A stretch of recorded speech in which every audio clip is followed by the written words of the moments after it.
Good morning, Facebook and YouTube, or wherever you're watching this video in the future. I, first of all, want to welcome all of you commune education revolutionaries. And I want to share something with you this morning that happened really powerful in my home. Carter was crying inconsolably this morning, and I don't know about you all, but this is one of the hardest things on my mama heart. And it's happened on and off, through his whole life because he cannot tell us what he needs with words, with his voice. We are usually left guessing and just kind of writing things out and waiting. And so I was using all my past strategies that I have used this morning. I was taking deep breaths for myself so that I could stay calm, and mantras and reminding myself that it would pass. I was talking to him like I will tell him, it looks like you're upset. And that's important for us to know that sometimes their outsides don't match their insides. So I try not to put anything on him. I say, it looks like you're really upset. And, I wish I knew why you were crying. I cannot wait for the day when you can tell me. So I try to communicate with him what's going on for me. I try to role model, I'm taking deep breaths, try to take deep breaths. We even did a little bit of spelling because that has proven to be really regulating for him at times when he's really worked up. And he spells really well when he's upset. Actually, he's very accurate. So we did some spelling, but he was still crying. He was still very upset, and I also knew he needed food. So I tried something new, something that I've never really done with him before, and he's wailing. He's crying so loud, and I sit down across from the room from him because he doesn't like me to be close to him. And I say, Carter, I never really done this, but I'm gonna pray. I'm gonna pray right now for us. And I prayed out loud. And praying out loud is not something I really do on a regular basis. I've only done it a handful of times in my life. But I asked for the Holy Spirit to guide me. I've learned that from my children.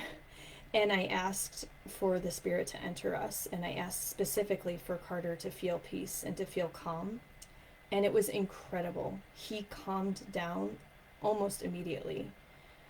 I was just pretty gobsmacked, to be honest. I was beside myself. And soon after, he started eating all the food that I had been offering that he'd been refusing. So now I'm crying, I'm weeping because it was just such a powerful experience. And he's eating, and I had to get on my phone and share with all the people I love. But I want to back up a little bit. Before he started crying, I was feeling tension this morning. I was not bad tension, more like excited. Like I get really excited sometimes about things I want to do and plans, and things are going really well right now. We have Elizabeth Bonker coming up in non-speakers homeschool support, and we have new members joining all the time, and it just makes me so happy. So it wasn't bad tension, but it was there. And I did yoga to try and calm my spirit because I know how important it is for myself and for Carter and for everyone in my environment for me to be calm. And I just have to wonder if that may be one of the reasons that he was feeling upset, is feeling that tension, because our kids are so sensitive. Now, there's lots of other reasons that I can imagine in my head. His dad's been out of town for work, is coming back today. He's not used to having me work so much because we recently acquired respite care. There's lots of things. I'm always wondering if he's in pain. There's just so many things, and I try not to put them on him because I don't know. And so that has been my strategy. That tension inside of me is because while all of this is fun, growing this amazing community it fills my soul, But the tension is that because Carter ultimately and my family have to be more important, and I have to walk that walk, and so I'm constantly trying to balance that out. And one of the amazing things in Elizabeth Bonker's valedictorian speech for Rollins College is she quotes Fred Rogers, Mr. Rogers. And by the way, Carter's middle name is Frederick for Mr. Rogers. So when she said this, I was like, poof. And she asks her fellow classmates to write on a piece of paper, "Life is for service," because Mr. Rogers did this, and he had it in his wallet. And this is what really brings me back to center and keeps me calm. When I am not focused on myself when I am focused on others, including Carter, when I remember that, that's when I'm at my best. And so I love this suggestion that Elizabeth had, and that's why I wrote it and wanted to share it with you.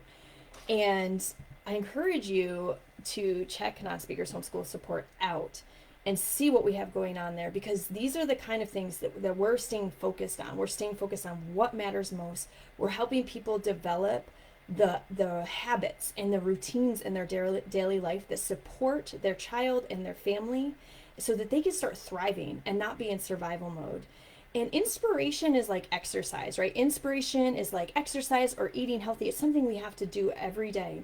And even if you've watched that video of Elizabeth Bonker before, I guarantee if you go back and watch it again, something else is going to strike you. I did just that. I rewatched it last week because I was sharing it, and it made me cry again, even though I've watched it multiple times in the past. So I want you to know that maybe you think, oh, I've done X, Y, or Z already. The truth is we have to do things over and over, and we have to do them even when we don't feel like doing them. That's the power of habits, the power of creating good routines in our life and showing up when things get hard. This communication piece, sorry, is so important, and that's why we do what we do. We show up and we spell with our kids every day. I've rambled enough, so I'm going to let y'all go. But I'm Susan May, and I'm inviting you to join the revolutions. Homeschool your non-speaker.